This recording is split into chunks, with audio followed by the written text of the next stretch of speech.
Hello students, today I started a lesson number 3, metals and non-metals, our new part, exciting metals low in the activity series. So जो metals में से low activity वाले जो metals है उनका exciting किस तरह से करते हैं.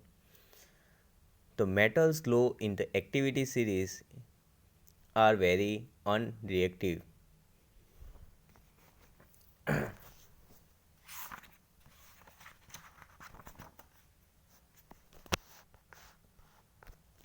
यानी कि जो मीडियम वाले जो मेटल्स होते हैं, मीडियम रिएक्टिव वाले रेडियो मेटल्स का आप बहुत क्या होते हैं, अनरिएक्टिव होते हैं. The oxide of this metals can be reduce to metals by heating alone. यानी कि ये जो मेटल्स है वो ऑक्साइड मेटल्स में से आप रिड्यूस कर से हीटिंग करने के बाद आपको मेटल्स मिलेगा. For example cinnabar is an और ऑफ मर्क्यूरी. यानी कि सिनेबार एक मर्क्यूरी की क्या है, काची धातु है. यानी कि एक उसका एक रॉ मटेरियल्स है सिनेबार. जो सिनेबार अर्थ क्रस्ट में मिलता है और अर्थ क्रस्ट में सिनेबार में से हमें कौन सा मेटल मिल रहा है, हमें मर्क्यूरी मिल रहा है. When it is heated in air, यानी कि जब आप एयर में उसको सिनेबार को गर्म करोगे तो first converted into mercury oxide. यानी कि फर्स्ट कन्वर्ट किस में चला जाएगा, मर्क्यूरी ऑक्साइड में. और mercury oxide is the reduce to mercury on the further heating. यानी कि जो मर्क्यूरी ऑक्साइड बना उसको आप और ज़्यादा जलाओगे तब जाके आपको प्योर मेटल मर्क्यूरी मिलेगा. देखो यहाँ पर उसकी दो रिएक्टेंट्स बताए हुए हैं यहाँ पर प्रोसेस में. तो फर्स्ट सिनेबार, तो सिनेबार का केमिकल फॉर्मूला क्या है, HgS.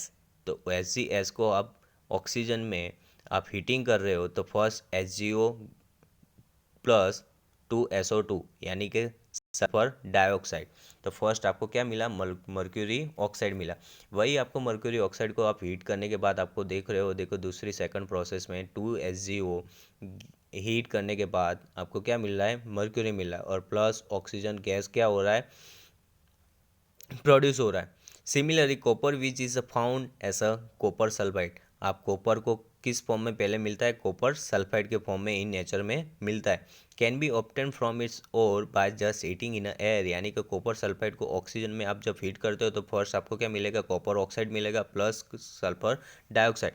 वही आपको कॉपर ऑक्साइड को कॉपर सल्फाइड के साथ फिर से हीट करोगे तब जाके कार्बन कॉपर के 6 molecules plus sulphur dioxide gas क्या होता है, प्रोड्यूस होता है.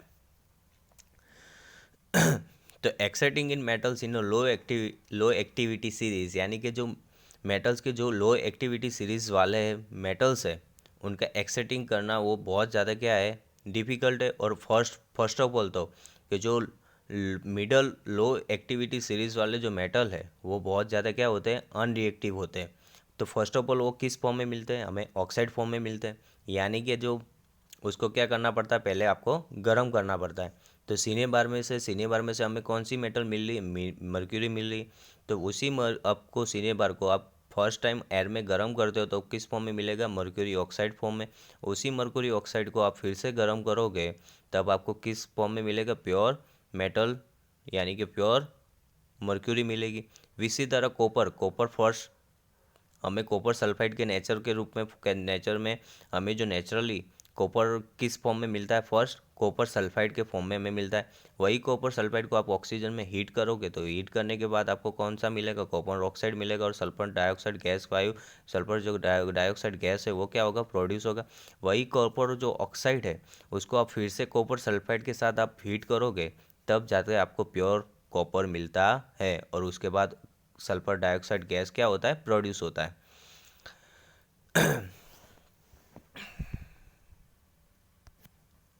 अभी है exciting metals in the middle of the activity series. यानी कि जो मेटल मिडल एक्टिविटी सीरीज वाले जो मेटल है उसका एक्साइटिंग किस तरह से करते हैं.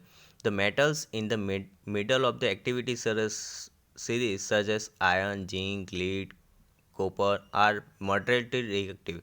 वो उनकी जो रिएक्टिविटी होती है वो बहुत क्या होती है, मीडियम होती है. These are usually present as a sulphides और कार्बोनेट्स इन अ नेचर. यानी कि वो हमें दो फॉर्म में मिलते हैं, एक फर्स्ट तो सल्फाइड और दूसरा कार्बोनेट्स फॉर्म में हमें मिलते हैं. It is easier to obtain a metal from its oxide is a compared to sulphides and carbonates. इसी तरह से हम उनको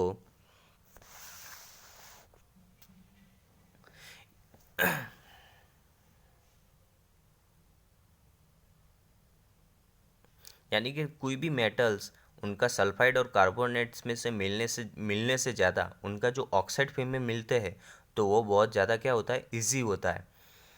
Therefore, prior to reduction, the metal sulfide and carbonate must be converted into metal oxide। इसी वजह से जो metal sulphides और मेटल कार्बोनेट्स का हमें क्या करना पड़ता है, फर्स्ट ऑफ ऑल तो हमें उसका रिडक्शन करना पड़ता है, तब जाके वो क्या बनता है, मेटल ऑक्साइड बनता है।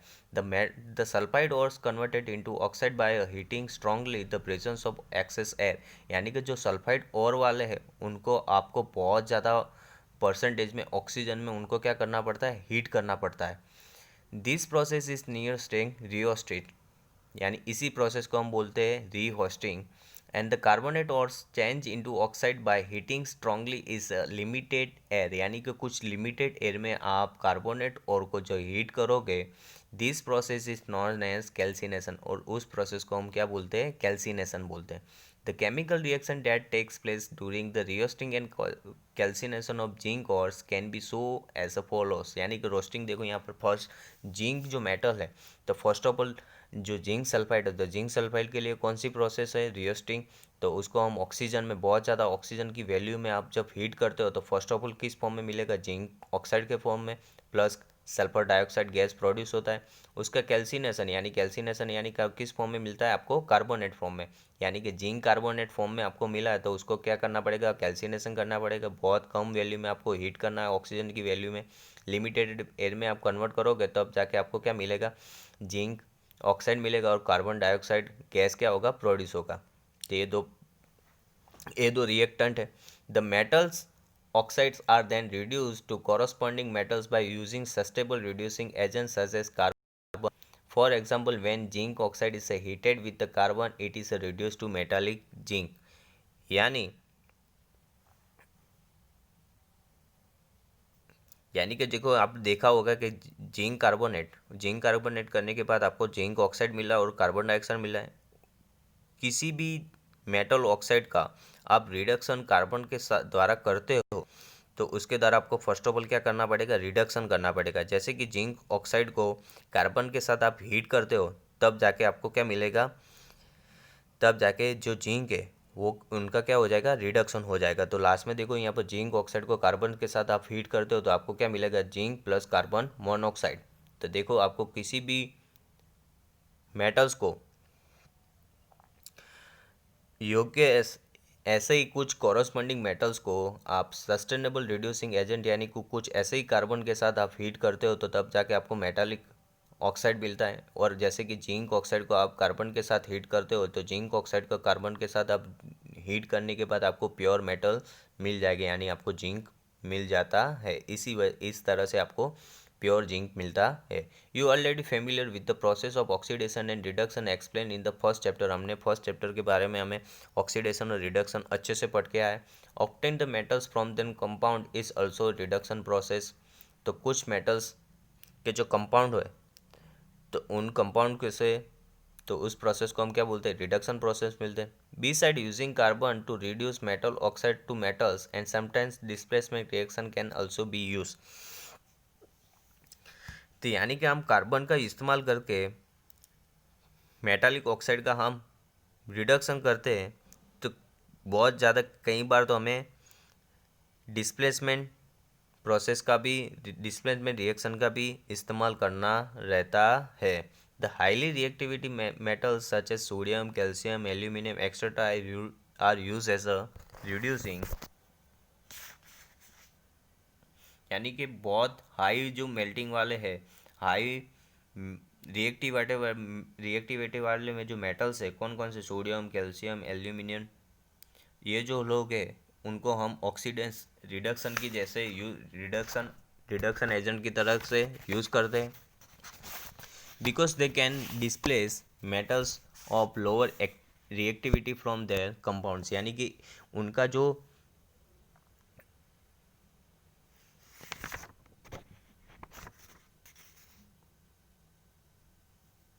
यानी कि ये जो हाई रिएक्टिविटी वाले मेटल्स है, एल्यूमिनियम, जिंक, सल्फर, क्रो, ऐसे जो हाई रिएक्टिविटी वाले जो मेटल्स है, उनको हम रिडक्शन एजेंट की तरह के यूज़ करते हैं, क्योंकि वो लोग क्या करते हैं कि जो लो रिएक्टिविटी वाले जो मेटल्स है उनको कंपाउंड्स में से ये क्या कर देते हैं, रिमूव कर देते हैं। For example, when manganese dioxide is seated with the aluminium powder, the following reaction takes place. जैसे कि हमने यहाँ पर देखा कि एल्यूमिनियम का जो पाउडर है वो मैग्नीशियम डाइऑक्साइड के साथ आप हीट करते हो तो उसके अंदर आपको मैग्नीशियम मिलेगा प्लस एल्यूमिनियम ऑक्साइड प्लस आपको हीट, बहुत ज़्यादा हीट मिलती है। Can you identify substance that are getting oxide and reduce?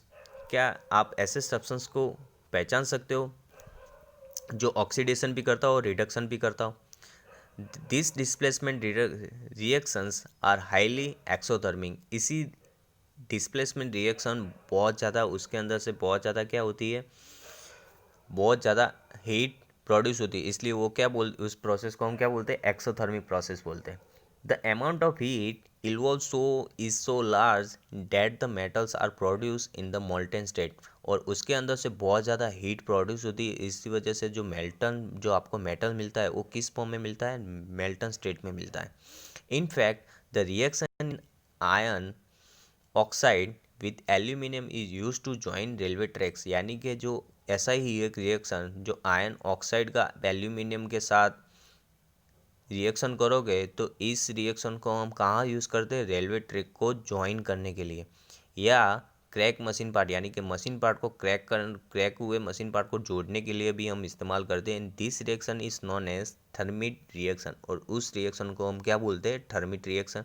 उसका भी एक यहाँ पर एग्जांपल दिया हुआ है कि आप आयन ऑक्साइड यानी Fe2O3 उसको एल्यूमिनियम के साथ आप हीट करते हो तो आपको फर्स्ट ऑफ ऑल क्या मिलेगा, आयन मिलेगा प्लस एल्यूमिनियम ऑक्साइड मिलेगा और बहुत ज़्यादा हीट प्रोड्यूस होती है। जब बहुत ज़्यादा हीट प्रोड्यूस होने के बाद आपको जो मेटल मिल रहा है वो किस फॉर्म में मिलेगा, किस स्टेट में मिलेगा, मेल्टन स्टेट में मिलता है। तो ये था हमारा extracting metals in the middle of the activity series.